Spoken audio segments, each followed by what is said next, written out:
I'd be interested in your perspective on some of the economic policies and trade, but more importantly, the national security issues. Sure. And how you think that's all evolving. Well, let me start from the big picture. The national defense strategy of the United States says that we are now in an era of great power competition, and that our long-term strategic competitor, the number one, is China, followed by Russia. And that we need to prepare for that competition, and also at the same time prepare for what we call high-intensity conflict. It's warfare that you haven't seen since World War II. And that is based on years of assessments, both public and private, using intelligence and open source material. It's clear to us that China has been on this path for quite some time. And I've studied China. I've served on a commission that studied China.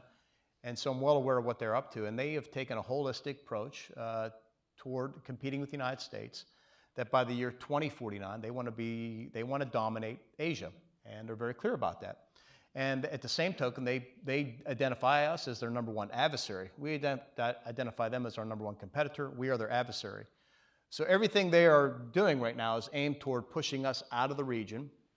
And if you travel around the Pacific, the Indo-Pacific as we say it, many countries, many are very concerned about what's happening. And you see coercion and compellence happening in a very private and in some ways public way by China exercising its influence over the smaller countries, and really compelling them to their wishes and ways.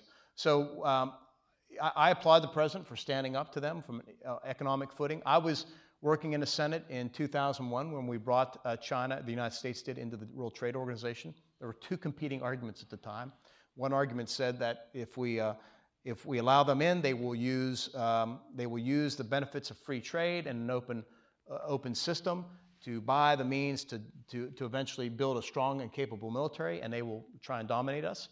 And the prevailing theory was, no, if we let them into the World Trade Organization and all these other institutions, then they will liberalize, and over time, they will adopt capitalism, they will adopt democracy, and everything will be okay. And they're both credible theories, but I'll tell you which one is winning right now. It's not the latter. I mean, President Xi has taken his country in a vastly different direction over the last few years in terms of the crackdown on human rights.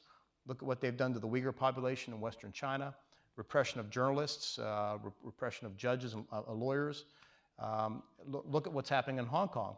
I just think China's heading in the wrong direction. And so what we've been saying is we need to compete with them, and we need to try and pull them back into the international world order, the liberal world order that we established in the wake of World War II, and try and get them on that path, because we don't want a conflict with China.